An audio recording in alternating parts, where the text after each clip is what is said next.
So hello dear students, कैसे हैं आप सब? आशा करते अच्छे होंगे।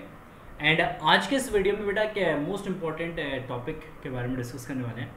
और ये टॉपिक है बेटा 25 मोस्ट इंपॉर्टेंट क्वेश्चन। कौन से क्वेश्चंस और ये क्वेश्चंस किन के लिए हैं? ये क्वेश्चंस बेटा क्लास 12 फिजिक्स के स्टूडेंट्स के लिए हैं। क्लास 12 फिजिक्स के लिए हैं, ठीक है ना, जो क्लास 12 के हैं और हिंदी मीडियम बोर्ड से बिलोंग करते हैं और इस बार 2023 में वो एग्ज़ाम देंगे, ठीक है। तो उनके लिए है बेटा, और बेसिकली ये स्पेशली यूपी बोर्ड स्टूडेंट्स के लिए हैं। इनके लिए स्पेशली यूपी बोर्ड, बाकी जितने भी हिंदी मीडियम बोर्ड्स के स्टूडेंट्स हैं वो भी देख सकते हैं, क्योंकि उनके लिए भी यही क्वेश्चंस इंपॉर्टेंट हैं, ठीक है। और ये क्वेश्चन बेटा 5 मार्क्स वाले हैं, 5 मार्क्स जो कि लॉन्ग क्वेश्चंस आते हैं। तो ये लॉन्ग क्वेश्चंस है और पूरे बुक में से बेटा मैंने छाट के आपके लिए 25 क्वेश्चंस लेके आया हूं, वो भी लॉन्ग क्वेश्चन। और ये 25 क्वेश्चंस आपके बोर्ड एग्जाम में इस बार, मतलब 25 में से 4 क्वेश्चन आपके बोर्ड एग्जाम में इस बार पूछे जाएंगे। बेसिकली 4 क्वेश्चंस तो नहीं पूछते, करीब 6-7 क्वेश्चन पूछते हैं, जिसमें से आपको 4 क्वेश्चंस करने होते हैं। तो अगर आपने इन 25 क्वेश्चंस को कर लिया बेटा, तो डेफिनेटली आप 20 मार्क्स लेके आ सकते हैं मिनिमम। मतलब अगर आप फिजिक्स में आपने कुछ नहीं पढ़ा, ये 25 क्वेश्चंस पढ़ के गए, तो आप फिजिक्स में आप 20 मार्क्स ला सकते हो, ठीक है। तो इसीलिए इन क्वेश्चनों को गलती से भी मत छोड़ना बेटा, ठीक है ना।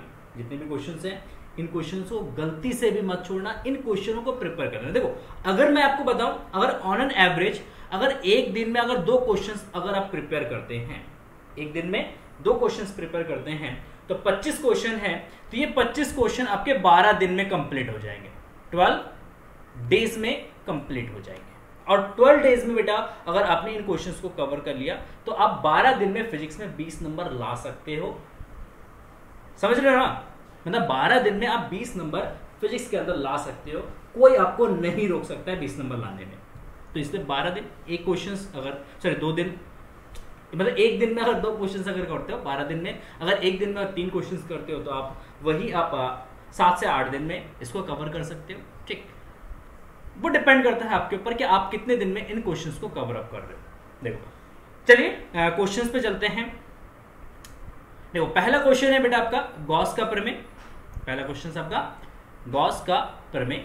अनंत लंबाई के आवेशित तार के कारण वैद्युत क्षेत्र या अनंत लंबाई के समतल चादर के कारण, देखो इन दोनों में से एक पार्ट पहले तो आपका पूछेगा, गॉस का नियम को समझाइए और उसके सहायता से अनंत लंबाई के आवेशित तार के कारण वैद्युत क्षेत्र निकालिए, या पूछेगा कि अनंत लंबाई के एक समतल चादर के कारण किसी बिंदु पर वैद्युत क्षेत्र ज्ञात करिए। तो इसके साथ एक कंबाइंड हो जाता है question.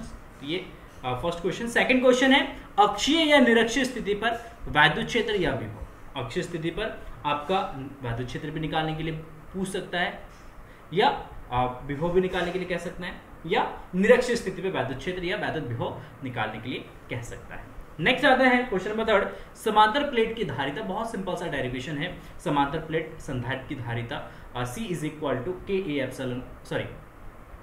Epsilon not divide by D, ठीक। ये इसका फॉर्मूला होता है, ड्राइव करने के लिए आ सकता है।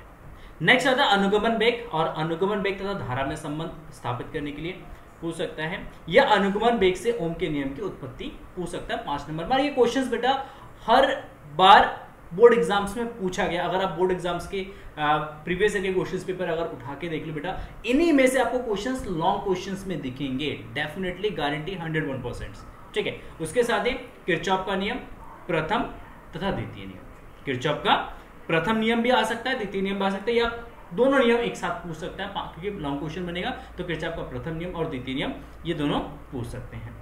इसके साथ ही क्वेश्चन नंबर 3, व्हिटिस्टोन सेतु, और व्हिटिस्टोन सेतु की जो बैलेंसिंग कंडीशन है, संतुलन की स्थिति है, वो निकालने के लिए आ सकता है। नेक्स्ट आता है बायो-सेवर्ट का नियम। क्या बेटा? बायो-सेवर्ट का नियम।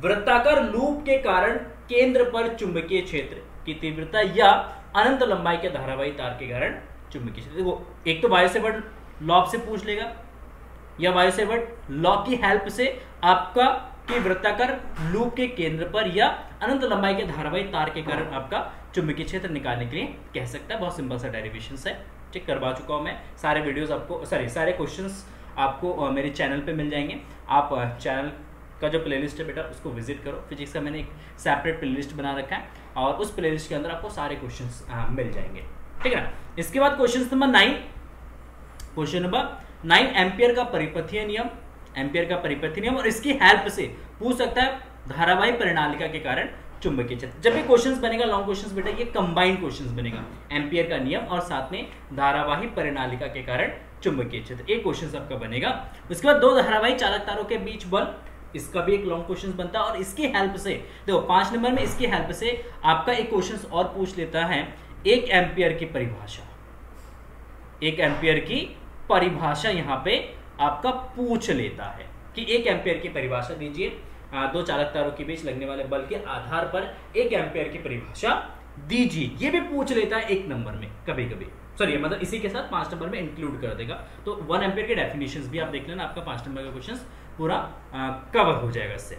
इसके बाद चल कुंडली धारामापी, बहुत इंपॉर्टेंट है, चल कुंडली धारामापी भी आपका 5 मार्क्स में क्वेश्चन पूछा जाता है, ठीक है। इसके बाद क्वेश्चन नंबर 12 आता है वैद्युत चुंबकीय प्रेरण और स्वतः और अन्योन्य प्रेरण गुणांक आपको निकालने के लिए कह सकते हैं किसी भी कुंडली के कारण, ठीक है। अगर कुंडली दे रखा है तो उस कुंडली का स्वतः स्वप्रेरण गुणांक और अन्योन्य प्रेरण आपका पूछ सकता है, ठीक है ना। मैं हट जा रहा हूं बीच बीच में ताकि आप लोग क्वेश्चंस देख लो।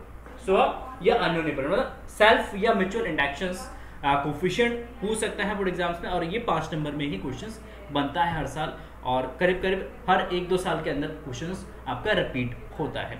इसके बाद अगर हम बात करें क्वेश्चन नंबर 13 तो ये ट्रांसफार्मर पे पूरा आपका पूछेगा, ट्रांसफार्मर का सचित्र वर्णन कीजिए जिसमें ट्रांसफार्मर, उसका सिद्धांत, उसकी संरचना, कार्यविधि और उसका उपयोग, ये सब उसके अंदर इंक्लूड होगा। तो ट्रांसफार्मर को पूरा अच्छे से कवर करना बेटा, ट्रांसफार्मर जो टॉपिक है उसको अच्छे से कवर करना, हर एक पॉइंट्स को अच्छे तरीके से आप उसको याद करना क्योंकि ये थोड़ा सा थियोरेटिकल पोर्शन होता है इसके अंदर, तो उसको अच्छे से याद करना और क्वेश्चंस को अच्छे से फ्रेम करना, ठीक है ना। इसके बाद आता है सेकंड बुक से गोलीय पृष्ठ पर अपवर्तन का सूत्र, इंपॉर्टेंट है, हर साल पूछता है क्वेश्चन, गोलीय पृष्ठ पर अपवर्तन का सूत्र हर साल लगभग पूछा जाता है। इसके बाद 15 नंबर क्वेश्चन है प्रिज्म के पदार्थ के लिए अपवर्तनांक का सूत्र, प्रिज्म अगर कोई है तो उस प्रिज्म के लिए अपवर्तनांक का सूत्र जो है हर साल पूछा जाता है, n = sin del m + a / 2 divide by a sin a/2, ठीक है ना। ये फॉर्मूला था प्रिज्म के लिए, ये प्रूफ करने के लिए आ जाता है।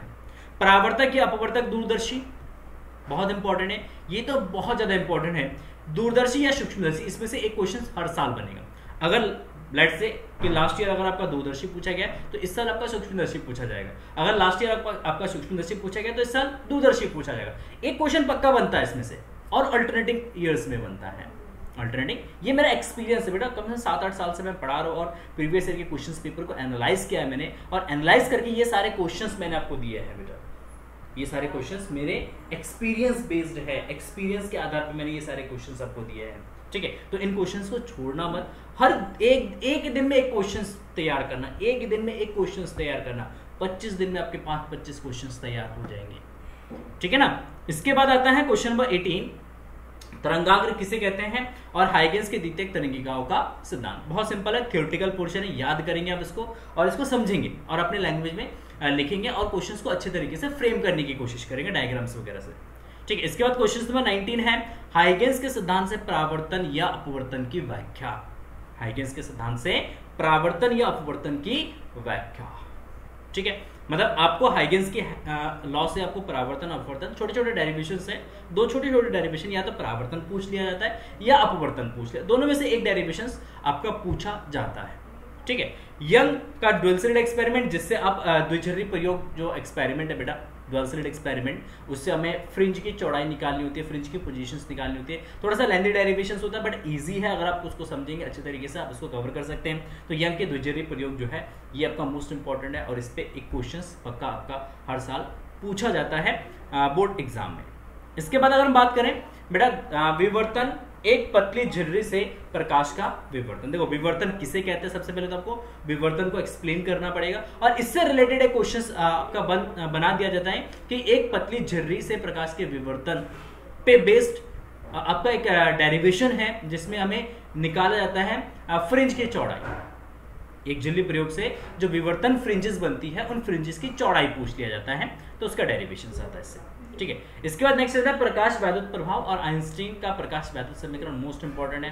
प्रकाश वैद्युत प्रभाव किसे कहते हैं, इसके नियम कौन से हैं, और आइंस्टाइन ने प्रकाश वैद्युत प्रभाव को किस तरीके से अपने इक्वेशन से एक्सप्लेन किया था, तो उसके बारे में क्वेश्चंस बनता है बोर्ड एग्जाम्स में। उसके बाद हाइड्रोजन स्पेक्ट्रम, हाइड्रोजन के 5 स्पेक्ट्रम है, ठीक ना, लाइमन श्रेणी, आपका वॉल्मर श्रेणी, उसके बाद आपका फुड श्रेणी, ब्रैकेट श्रेणी, और आपका होता है